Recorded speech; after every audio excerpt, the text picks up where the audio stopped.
this was the only son. The devil never wanted him to give birth to his son. Now he now gave birth to his son. Anything. Why? There was the reality of God in demonstration. This is needed today. The church has lost it. Then, when the apostles are asked, what should we pray for? We should pray for, because they don't have a need. All their needs were met. They had, what are they looking for? Was it money? That was money. Was it cars? There were, what they needed was souls to be saved. And that is what we are looking for in our Christian life now. Then the third one, he said, there was supernatural deliverance and intervention. But in the act of apostle, it was a regular occurrence. Peter was in prison. The angel brought him out. Paul the apostle was in prison with Silas. They sang and they praised God. All of a sudden, there was an earthquake. Imagine God bringing earthquake to effect deliverance. Is it possible for earthquake to happen in Nigeria and CNN does not carry it? It's not possible. Somebody say, okay, earthquake is a news-making event. That is, God decided to make news to set his people free. This was supernatural deliverance intervention. God shook a land to set 2 people free. God gave news to CNN, BBC to set people free. That was the God. Am I in the second one? The third one is there was supernatural deliverance and intervention. Okay, I've talked about that one. Then the fourth one is angelic visitation. People walked with angels, talked with, like you are seeing your next person seated. Angels walked with them, talked with them. It was high angelic visitation and activities everywhere. And if we can apply what they applied, you will wake up in the night and find an angel standing in the midst of your room. He will say, I came down from heaven on assignment to give you direction to your destiny. Angelic visitation. It was rampant. Paul witnessed angels. He said, my God sent an angel before me this night. Peter witnessed an angel. The one of God came and said, let it be unto you according to you have said. He came people and spoke. That is that day. That was the judgment day, instantaneous, not judgment in that time. When Ananias and Sapphira will lie immediately and they died at the spot. That was the kind of apostolic mandate that was oozing out in the time of the apostles. Can we be found in our era again? Where we say a thing and it just happens immediately. Where we decree a word and God just fulfill it without even a blink of an eye. Whereby we even wish, just that we wished, it just happened. We just wished. We just wish, oh God, how I wish that I will see a car that will take me to where I'm going to now. Even as we are traveling back now, a car will just come and take us free of charge. Can we walk in that type of dimension? We are even Jesus walked on water, and we are even walking on water, whereby even if rain is falling, rain is not even falling on us. No, that was the apostolic grace this man carried. That even when rain was falling, in their own part, do you know that I read of a book, if you have read The General, was in Australia, where a man of God prayed to a point that the heavens rain down lights, that even at night, the lights of heaven was still oozing out, that people were walking freely at night, as if it was daylight. Because of the grace this man carried, John Knox prayed to a point that the Queen of England said, I fear the prayer of John Knox more than the soldiers of England put together. These are men. There was something that they carried. We need to carry back that spirit. The spirit that even when a man was sleeping, Satan came to his house, shook everywhere. He came out and said, Satan is here, you remember that. You can imagine that dimension. The dimension where it was a young Gicho that was sleeping one day. The devil came and destroyed his room. He woke up. He said to the devil, I arranged it. Devil had to put back the bed, arrange the bed, put back the pillow. He said, now get out. He left. That was the dimension that he did. And that's the dimension that God wants us to operate. Okay, let me continue from there. Number 6, he said, there was continuous revival with powerful compassion and salvation. 100 sinners were being saved. Chronic hardened preaching one day. I read of a book where a man of God was preaching to a poor man. And he was just talking to him. Before you know, when he lifted up his hand, he saw thousands of people that came to see. He was just talking to the poor man. He said, see, it's not in gospel that you should be poor. But I have come to give you a gospel that will make you rich. As he was talking to the poor man, he kept talking and talking and talking. He lifted up his eyes. There were thousands of people gathered to listen to him. That dimension, you can imagine that kind of dimension. You know, the first place I saw miracle heavily was in Awuchi, Omega Prime Minister, headquarters. Now Apostle Suleiman was healing the sick. As in, he laid hands on a blind man. Practically, the man began to see. I said, what kind of visible, holdable, feelable miracle that this man performed? It was when I realized that there's a dimension that we need to attain. No, we can be higher than these men. There's a point God wants to take us where we can be higher than where we are now. Forget about what is happening now. We need to go far because it takes a harassed Christian to face a digital devil. Devil has gone so digital. It needs a Christian who is polarized, who has cooked himself to face the devil. Here Moses said to Pharaoh, see, if you don't release the people of Israel, this will happen and that will happen. And it happened that same way. We need that dimension. There's a dimension God is calling us into. A dimension of power. A dimension of, the Bible says that the kingdom of God is not in West, but in power. In power. There's a power that we need to demonstrate. And not when we have left this place.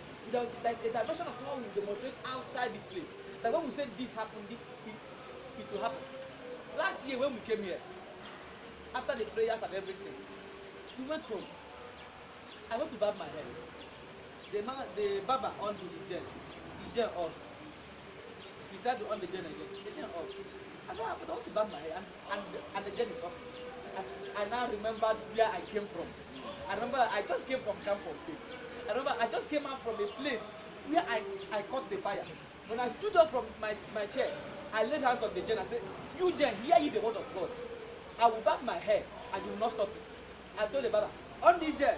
He on the gel. The gel was started and could not off until I immediately bleached my head. The gel off. You can imagine that dimension. So that is just the dimension that God wants to take us. Hereby we decree a thing. This is we're talking about the apostolic mandate for crying out loud. Alright, let's continue. I'm about to preach my own. I'm preaching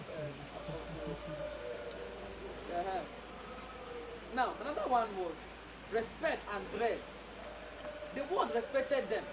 They dreaded them.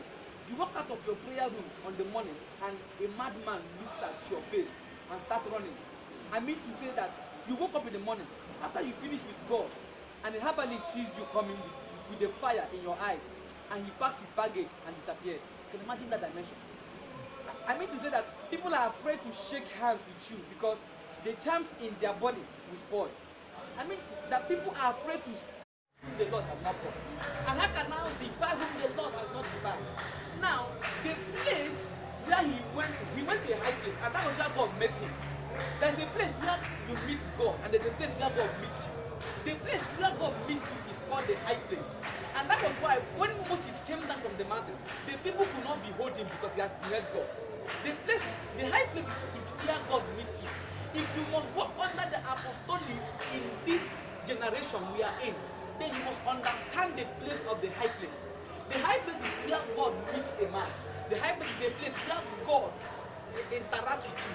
It's a place where God tells you things. The high place. It was a place where Balaam met God. When he came down, he said to Balaam, there is no need of cursing these people. We cannot curse whom the Lord has not cursed. We cannot, because there was something he got in the high place. And then Balaam said, wow, let us go to another place. It's like you don't understand. Now they went to another place. When they went to another place, they laid a sacrifice, made an altar. And Balaam said to Balaam, stay here while I go yonder. There's another dimension called yonder. Now when Balaam told Balaam, stay here while I go yonder, when he went yonder, God began to reveal himself to him. No wonder in Matthew 26 verse 36, Jesus told his disciples, stay here while I go yonder. So there is a dimension called yonder. It is higher than the high place. Praise God. A place called yonder is higher than the high place. Say, stay here while I go yonder. It must operate under the apostolic in this generation. You must understand the place of yonder. When Jesus took the disciples to a place called yonder, the Bible said he began to reveal himself to them. Now, when Balaam came down from the place called yonder, he said to Balak that there is no divination, there is no enchantment against Jacob that shall come to pass. You know why? Because he was coming from a place of revelation. When you come down, a place of yonder is a place God reveals himself to you. It's a place God begins to tell you to. It's a place God reveals who he is, who he truly is to you. Now, that was why when Balaam came down from a place called yonder, he began to tell Balak that there is no divination. You know why? He was speaking from the angle of revelation. When you come down from a place called yonder, you start speaking from the angle of revelation. Now that is why there are people that cannot be killed. You know why? Because they are coming down from a place called yonder. Balaam said to Balak, we cannot kill these people. We cannot call them because there is no enchantment, no divination.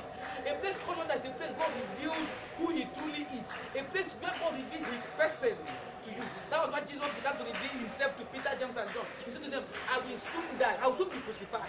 Why? Because He took them to a place called yonder. And why they were there, and why Balak had everything that Balak said. Balak said to Balak, there's no need of all these things. Can we go to another place? He said, there's no problem. They went to another place. And when they went to another place, Bible said, Balaam was afraid to go up again. Because he just left a place called high place. He just left a place called yonder. He was afraid to go anywhere. So after the sacrifice was there, Bible said, he now looked at the wilderness and the Spirit of God heard him. The wilderness is a place where the Spirit of God was a man. That was why the Bible said that when Jesus was baptized, the Spirit of God led him to the wilderness. So the wilderness is a place where you meet the Holy Spirit. That is why for a man to be baked and cooked, he must go through the wilderness process because it's a point where the Spirit of God holds you by himself. The Bible said at that point the Spirit of God held Balaam. Why did the Spirit of God hold Balaam? Because Balaam looked into the wilderness and the Spirit of God told him, you just entered my home. So come, let us pray. You just entered my home. So come, let us. And Bible says, and John was busy crying in the wilderness. He said, prepare your way. That is the voice crying in the wilderness. Why was he crying in the wilderness and people were coming so heavily? It was because the Spirit of God was involved. The Spirit of God is seen in the wilderness. It was in the wilderness that Balaam touched the Spirit of God. And he said to Balaam, my dear, we can't call these people. He now began to prophesy. Why? Because he was coming from the angle of the wilderness. When you come from the angle of the wilderness, you understand that see, the truth is this. We need to move from one dimension to another. I don't know whether the level you are in God, whether you like it, but I want to move to a point of the wilderness where I will experience the Holy Spirit as a person. The Holy Spirit is a person. It is something that we need to experience. And as we experience Him, the Lord will help us in the name of Jesus. Amen.